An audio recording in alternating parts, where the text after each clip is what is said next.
think I'm live. I think I am.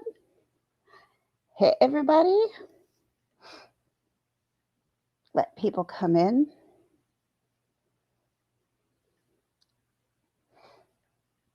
hmm Hope everybody is having a good week so far. It's Tuesday. It's only Tuesday. Why does it feel like it's only Tuesday? Like it feels like it should be like Thursday, not Tuesday.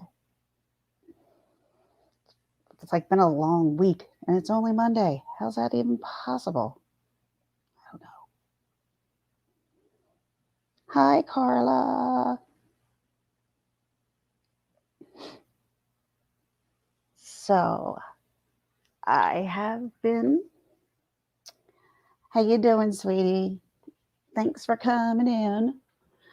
Um, Trying to just adjust myself here. Just kind of get up here.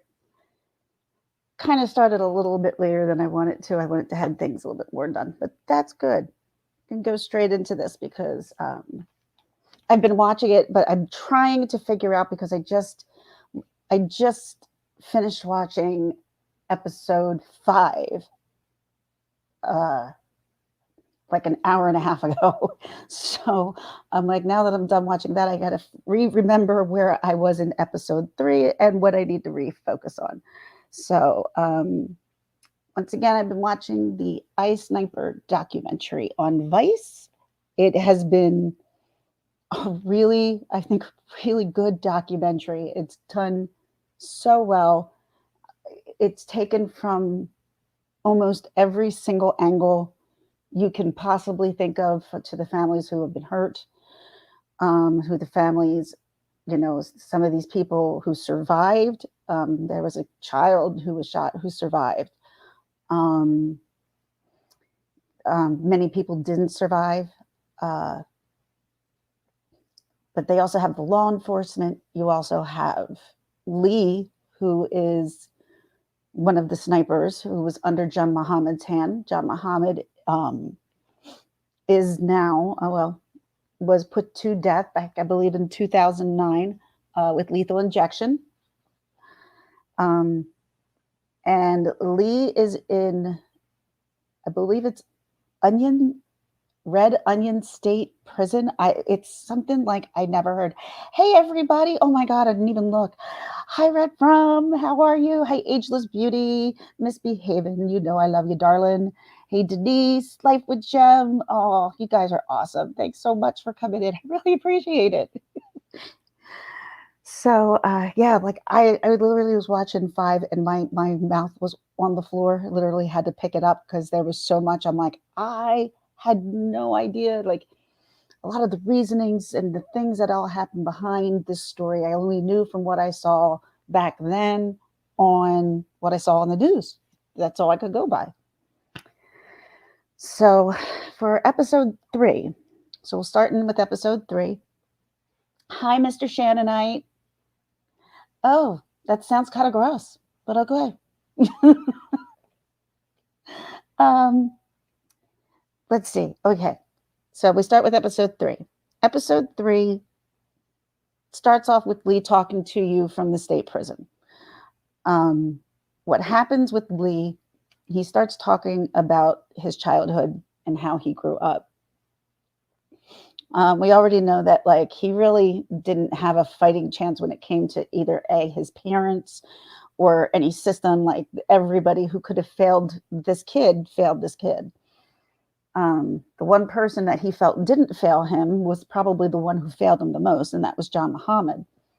But because he had seen so much violence, and he starts off talking about this story of when he was 6 years old and a guy beside him was shot in the head, and he just sat and he saw it, and this was something that was like the first time. Hey, Mr. Hanging with Mr. J, good to see you.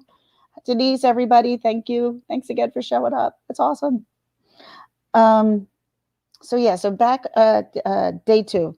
See, I get confused, and when I stop, I totally lose my place, especially when I'm trying to take care of myself. So don't think I'm ignoring you. I'm not. I just want to kind of not lose my place here and realize that I'm like, whoops, I completely lost my place. So yeah, he starts talking about his violence and how everything was very dark for him growing up. Everything was very violent, and all of his friends were kind of violent as well. So when he left and he moved on to, I believe it was Antigua, where his mother, yeah, Antigua or Belize, one or the other. They had met up there. John Muhammad wound up taking Lee under his care.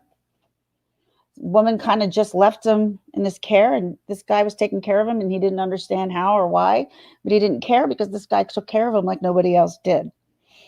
So apparently, Lee also starts talking about how John's experience in the military, that's something that no one really talks about it yet, nor has I've noticed yet at all. Hey, Brian, thanks for coming in. What I noticed is that, damn it, lost my place. See, that's what happens. ADHD, terrible thing, absolutely awful. Yeah, so let's get back to, I'll get back to the day 2. So yeah, John Muhammad, yeah, he was in the military. And thankfully, he did have a couple of really good military friends, because if it wasn't really up to one of his military friends, he probably may not have been found. But because his friend knew John's rituals and what John liked, and he knew Lee, thought it was a strange relationship, but understood that he was taking care of a kid and thought it was kind of commendable that he was kind of taking him under his wing. And he knew that he had turned Lee into this unbelievable sniper who could, he's like, he's better than me. And this guy knew what a great sniper John was because they were in the military together. So this guy comes, you see, throughout the documentary, and he will tell you himself that, you know, he knew what their schedule was, and that's how he kind of figured out that they might be the snipers. So with day 2, it would be, we had passed day 1 of everything. Day 2, on October the 3rd at 9:58 a.m., her name was Lori Lewis Rivera. She was 25 years old. She was married, had a daughter who was 3 years old when she was killed. Apparently what happened was they called the husband, and they had told him that he needed to come to the gas station. They thought at first that she had a seizure, because they were still the, you know, this sniper thing was new. People hadn't completely caught on yet. But John and Lee had scoped out this place. They had figured it out that it was a really good place because they were in a hiding spot behind a vacuum cleaner of a gas station. I mean, this John Muhammad guy was really, really good at figuring out places of where not to be caught, where people wouldn't think it came from. And that's what Lee definitely tries to convey to you over the phone, is that John was just so smart and so good at what he did. He had complete and utter faith in everything that he told him. There wasn't one thing that he did not believe that John told him.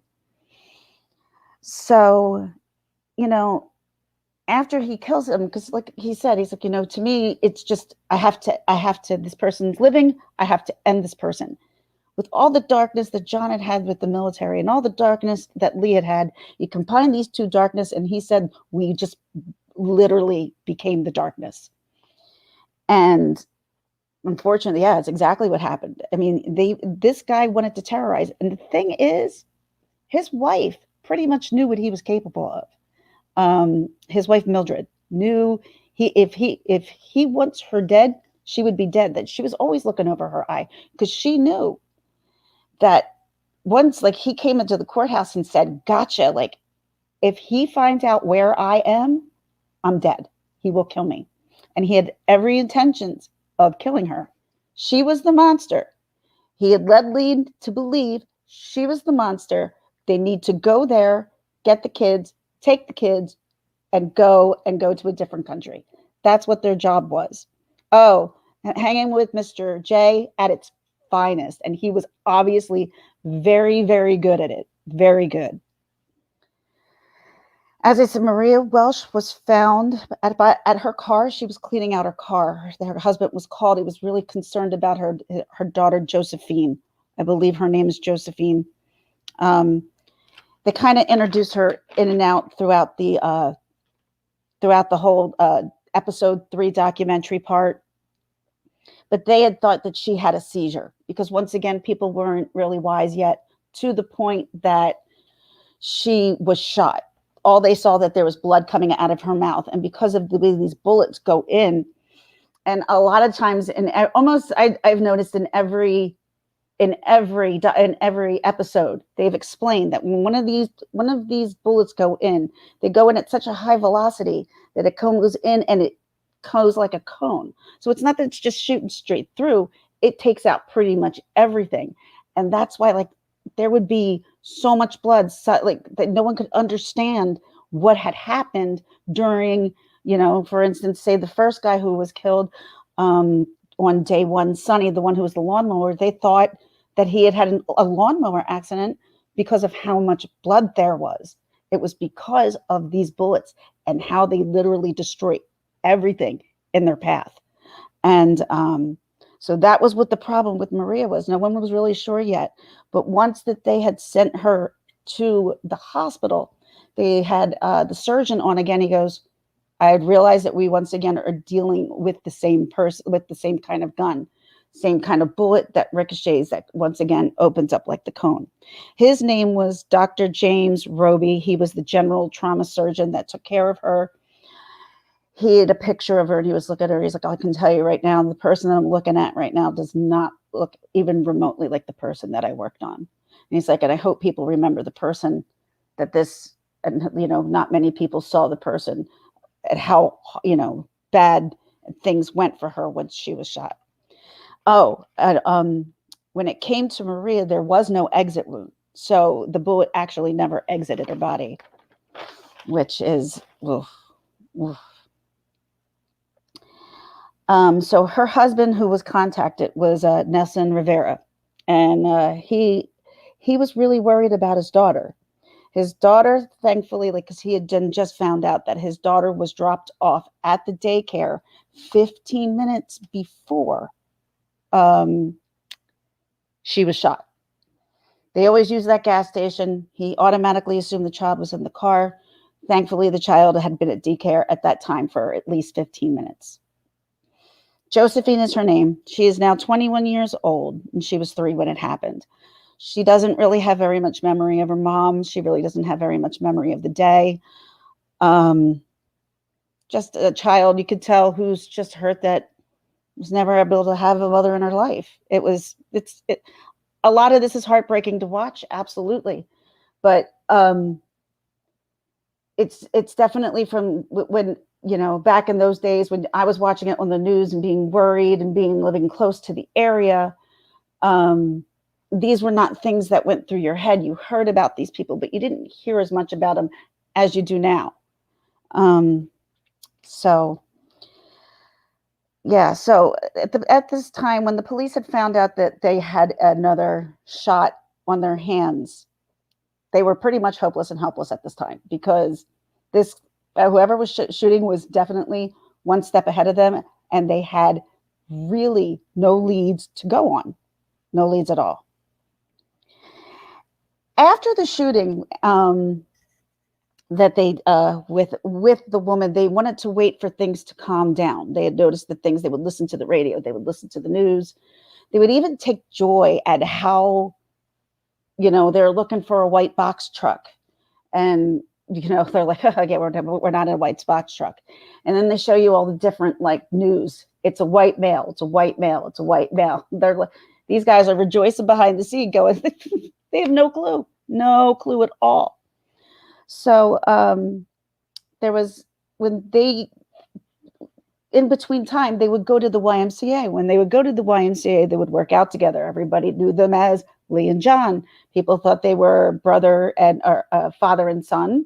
Everybody kind of assumed that, but everybody either knew them as mostly Lee and John at the YMCA. After the YMCA, he went to the shooting.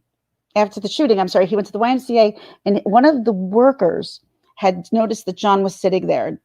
This is one of the guys, the guy who was there at the YMCA. They had the documentary. He had said he said to John, he said, "Are you okay?"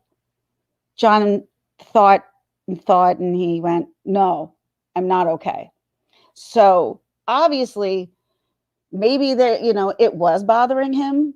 What they were doing, it was wrong. But the guy from the YMCA said that he did speak with him on that one day, and he did say he was not having a good day. The police also were really worried because in one day, the homicide rate had raised 25%. They did not know what to do. They had no idea what the leads to go on. So once again, as we all know now, they were in a old Chevy white Capri, or actually navy blue Capri, and everybody is still looking for the white box truck. No one has any leads yet. Oh, I'm sorry. So the guy who was from the staff from the YMCA was Jim Ross. And Jim Ross asked, "Are you okay, John?" And John said, "No, I'm not." I just realized I just put it down lower. So I've been talking a lot about Mildred Muhammad. Mildred Muhammad was his second wife. He was actually married a first time. I do not believe he had children with his first wife. He was mostly raised by his sister, who was a lot older. He had a really rough family life, and they lived in a big poverty down in Louisiana. His aunt is on there and talks about him as well. She said, yes, he was the ladies' man, and he was able to make people felt important when around him. He had this ability to make you feel like you were the only person that mattered. But he will always make you feel like you need him, but he doesn't need anybody. But he will make you feel that he's needed until he's done with you. And Mildred gets into talking about stuff like that.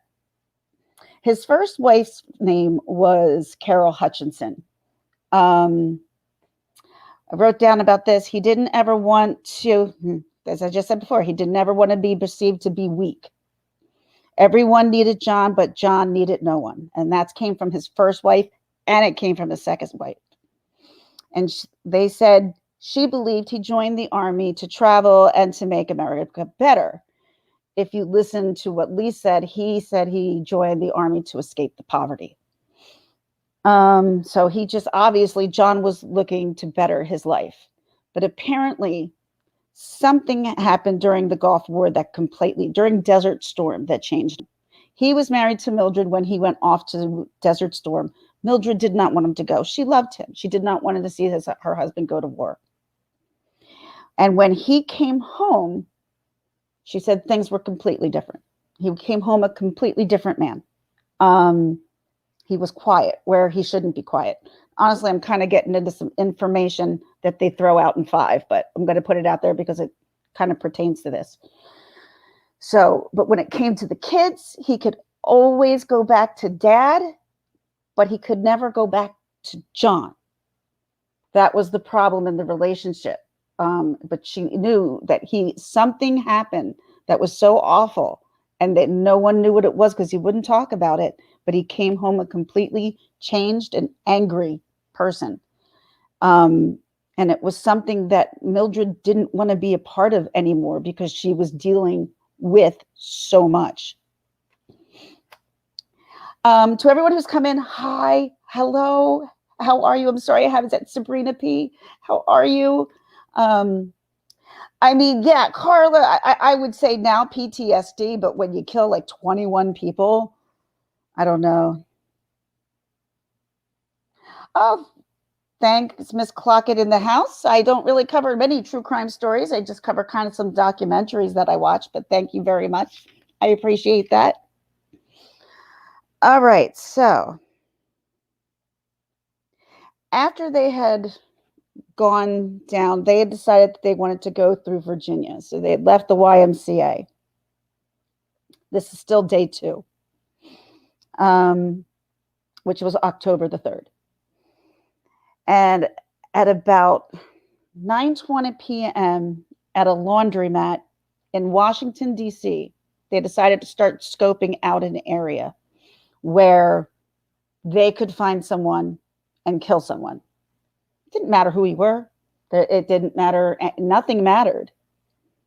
No, like, and that's what they were like. And to Lee, it's like, it was nothing personal. We just picked anybody. It had nothing to do with race or gender or this or that. It was nothing personal. You're killing people. I think that's a personal thing. But to the way Lee was brought up, he believed it was nothing personal. He needed to bring life to an end because everybody needed to pay for what they did to John. That is the truth. That is what John had brainwashed Lee to do. He had brainwashed Lee to be his weapon, and that's exactly what he was. So at 9:20 p.m. at the laundromat in Washington, D.C., 72-year-old Pascal Charlat was killed.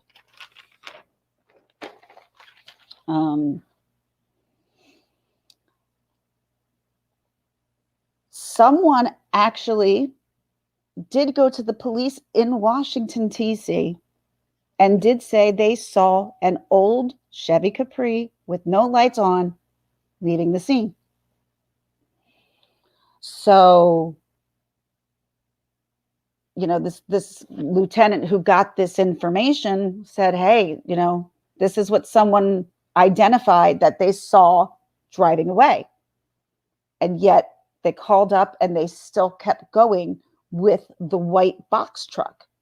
And he's like, no one picked up the fact that I told them that this was a blue Chevy Capri, and nobody looked up on this car. He's like, I had the guy. I had him. And I let him get away. And this could have been done, but nobody took my lead seriously. And yeah, it's kind of crazy. But, there's also parts of the documentary where the FBI set up a call center. And at one point, someone's like, all right, we need to eliminate crazy calls. And the woman's like, how do we eliminate crazy calls? The only person who can be actually doing this has to be a crazy person, right? So why would we eliminate crazy calls or crazy calls? So day 3, which was October 4th of 2002, was the first day of terrorizing DC, was based on a strategy. Their whole strategy of everything was to compact everything into one area, to scare a whole area, take out as many people as you can in one area, and that is your way to terrorize. And let's be honest, they terrorized everybody in 2002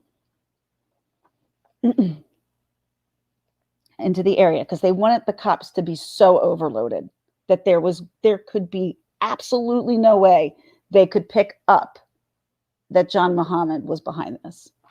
I mean, and literally there was stuff that he fed Lee, and there was stuff that this was all for him because he wanted his kids.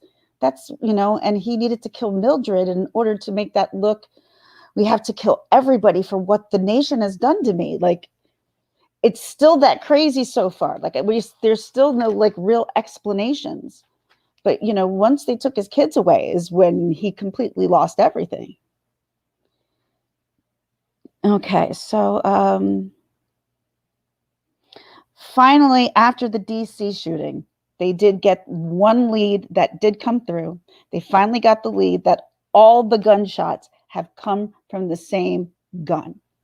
That was the one first lead beside the stupid ass white box truck that everybody freaking looked for. That was not a part of the story whatsoever. Was an AR-15. And so that actually at least led them to that. And let's face it, Washington, D.C. also had the lead of the blue Chevy Capri, which was ignored. Then the next killing, unfortunately, happened in Fredericksburg, Virginia. That happened at 2:27 p.m. And they got the call that somebody was shot outside of a Michael's craft store. Someone like literally going to pick up their crafts at Michael's. Like, it was crazy. Her name was Caroline Sewell, and she did survive. She did survive. But unfortunately, after her shooting, there were no more clues that they had. They only still had the fact that it was an AR-15 gun. It was the same gun and the white box truck. And like I said, Lee and John listened to the news radio all the time, and they would like to get the temperature of how people were feeling. He knew exactly what to do and how to do it. And he would listen to the news to get the temperature of what people were saying through the news and how angry, whether he needed to go right or left or up. Or like this man was ridiculously smart to a point, obviously, that was so, so scary. Hi, Lovable Rogue. Good to see you. Thanks for coming in. So yeah, like he psychologically like kind of do that. And that's a like that takes a special kind of person who can seriously figure all that psychology out and stuff. And he knew that stuff.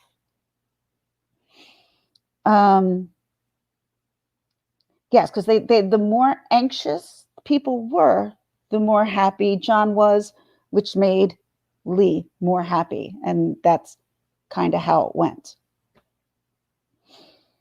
And basically, when John would talk to Lee, if you die, you die. If you live, you live. It made no difference. And he would say that to him. Because if he didn't feel like he killed the person, he would let him down. That's like how crazy the brainwashing was. That if he didn't kill the person, that he would be letting him down. And the next thing John wanted to do was that he sent Lee into a Barnes and Noble store. And with that came the next shooting, which starts off the next episode. And they used tarot cards for that.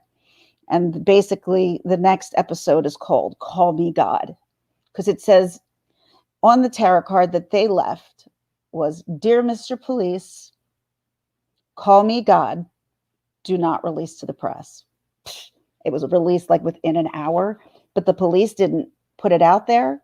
And definitely the snipers didn't put it out there, but somehow or another, somebody definitely got a hands on it. So the next episode, which I will probably either be doing probably tomorrow, if not tomorrow, or it's Thursday, by Thursday. And then I'll probably do both 4 and 5 because there's still a good bit. I'm like, oh my God, that I haven't even covered. That I thought there's still so much more information. But see, Cork, you made it. See, you finally made it. Thanks, everybody, for coming. See, now I can focus a little bit more because what if I'm here? I can't focus on both things. I'm sorry. My brain just doesn't work that way. So does anybody have any questions, any thoughts? Does anybody remember this? Did anybody live close to this? Did anybody know anybody who knew anyone? I mean, like I said, I lived in southeastern PA, really, really close to the Pennsylvania-Delaware border. So Maryland was not far for us at all. So it was really scary here. And like I said, I can remember we were going to Dave Matthews, and I'm like, my friend's like, well, I don't think we should go. I'm like, no, we can't let a sniper. I was ready to drive through the sniper to go see Dave Matthews, man. I'm like, no. Thankfully, they found them long before that. Yeah, this was a story. This happened back in October of 2002. It's a documentary that's going on a channel here called Vice. This is called Ice Sniper. They were called the DC snipers, or a lot of people who live even closer called it the Beltway murder snipers that happened. Yeah, like we lived maybe an hour and a half from the first shooting. So like, yeah, we were always like eyeing like those white back truck. I mean, and that's what's so crazy. Like I totally remember that. And to even know that wasn't even what we were looking for. But as I'm watching, there's so much more information that comes out. I'm like, oh my God, is that how they figured this part out? Is that how they figured that part out? There's still a lot of information. It is such a good documentary. I highly recommend it. It's on Vice. I'm sure once it's off Vice, I'm sure it'll find a streaming service, which that's the only part I find annoying. I don't like waiting week to week for each episode. I'm so used to like the binge watching and getting it over and done. Thank you, Mr. Hanging with Mr. J. I'm doing okay. I'm doing okay. Good days, bad days, you know. I'm dealing with stuff, but I have to learn to live with it, and I'm trying to learn, you know, to live with my life and everything else going on. I got kids. I got one who's going to be going to high school. Oh my God. And then my other one's going to be going into fifth, and it's just shocking. That's all happening next week. This week is pretty much kind of like the ending of school for the most part. And then I can't wait to start like focusing on summer, not focusing on school, making sure my kids got everything in. Have I gotten the emails from the teacher? Oh my God, did you get the COVID application in for the morning? Did your kid get the screening? Mrs.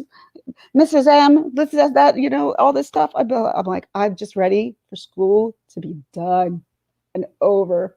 So over. So over. Sorry, that was my little bitch fest for the day. It it was really terrifying. Sabrina, you said you lived that way? Um, it didn't make sense. And that's what it was because there was, and see, that's what John wanted. John made it that way intentionally.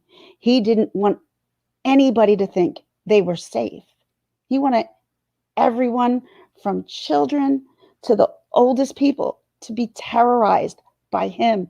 And he did a really good job at, like, I would say, Pennsylvania, New Jersey, Delaware, DC, Virginia, probably North Carolina and South. I'm sure there were quite a few because it just didn't make any sense. Like it just made no sense. And you know, and now that you're hearing the stories, it's like, wow, so that's how that happened, and this is why that happened. Because what I remember the most about this is watching this on the news, because I was real big in going to the gym back then, because I didn't, my ankylosing wasn't bothering me back then at all. Life was great. And I would watch the news on the treadmill all the time. So, and I would always catch the news on the treadmill. So I always said, and I can remember watching the Chief Charles Moose, who was from Maryland, who really, that I remember from this case seriously being the hero, the good guy, the guy who was really out to get these guys and wanted these guys to be caught and was worried for everyone. He really was that guy. And it just showed. And you got to remember, this is back in 2002. Reality shows just started, so people kind of didn't know what clout was like yet, or so. You know, there was no really social media at all. And so everything that you see, you got to know that that's genuine. It was all real genuine.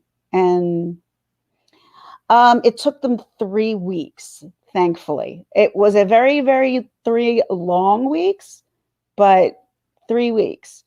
And they were very sporadic about their stuff. And that's what just kind of made it so strange. And you might think they were going in one direction and then something else would happen. And then you didn't know what to think. But I had noticed, I can remember thinking they were going more south. The more south they were going, the more I felt a little bit like, okay, they're not coming up north, which is a false sense of security. If you ask me, that's what I believe. Yes. Thank you. Thank you. So, yeah, so it was 3 weeks. Yeah, that was definitely 3 long weeks. Because you have to remember, we just had gotten over 9/11. That was terrifying enough. And then in New Jersey, we had a huge, well, I shouldn't say we, because I did not live in New Jersey back then. I lived in Pennsylvania. There was a huge anthrax scare not far from where I live now. Huge anthrax scare. And no one knew what to think back at that time. Is it terrorism? And like during the documentaries, like you hear it was an Arab man who did it. So yeah, because it was playing on the fears that people already had from 9/11. And it's kind of gross how it everything played. And really, I'll get more into it in my next video, but Charles Moose really starts talking about like really how the media, this was probably one of the first times like he felt like the media wanted to solve it. He's like, what the hell? You guys want to solve it? You freaking solve it. You go ahead. You solve this. He's like, I'll take it off my hands and I'll give it to you guys if you feel like you could solve this, because, you know, they were doing this and doing that and putting out this and taking that. And when they were taking out all this information, you know, they were just taking them out from underneath, and they're like, holy God, we got somebody in here who's, you know, who's going and telling the press, and they had no idea who it could be. And, you know, that upset Chief Moose a lot, because the more that kept getting out there, the more it really kept putting people in danger, because they really didn't know what was going on. So that's honestly probably one of the first times that you'll be seeing something like that, like, you know, where the news media kind of starts taking their own version of the story and moving it forward. So it's crazy. It's really interesting. I highly recommend it. I wish I could show it. I believe, true story, I had 2 clips that I wanted to put together, and I had a small little back channel that I kept it on just so I could save them, and I kept them on private. I recorded them, whatever. It couldn't have been more than like a minute to a minute and a half. And I got struck on a private video, on a video with like 0 views. That really wasn't, it was private. I was like, okay, like that, I found that very confusing. I'm like, I privatize it, all right. I know now not to definitely not share that. But I thought if I would put it on private on another channel, you know, just to keep it so I had it if I wanted to use it, you know, for whatever. I didn't realize that that could be struck as private. That's interesting. I did not know that. I didn't. Learn something new every single day, every day.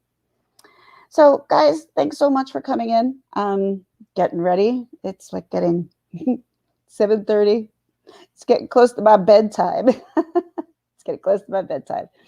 I like to kind of start winding down pretty soon. So thank you guys for coming in. I really appreciate it. I'm going to try to do this again. I'm going to try to do this again on Thursday. How's that? And we'll do 4 and 5 together. We'll get through them, and then we'll be ready for the next one, which will be, the next episode is on Monday. So yeah, because it was on last night. So the next episode will be next Monday. So that's what we'll do. That'll be good. Thanks, everyone. Lovable Rogue, Misbehaving. You know, I love you to bits. Cork, you know how much I love you, girl. Carla, I love you all. You guys are great. Like, you guys are all the wonderful people. That's why I like you guys. Everyone's awesome. You guys are easy. You don't cause, you know, you're nice people. You're not mean people. You're nice people. And I appreciate nice people. I appreciate kind people. And I appreciate respectful people. Thanks, everyone. Love you guys. See you later. And I'll see you Thursday.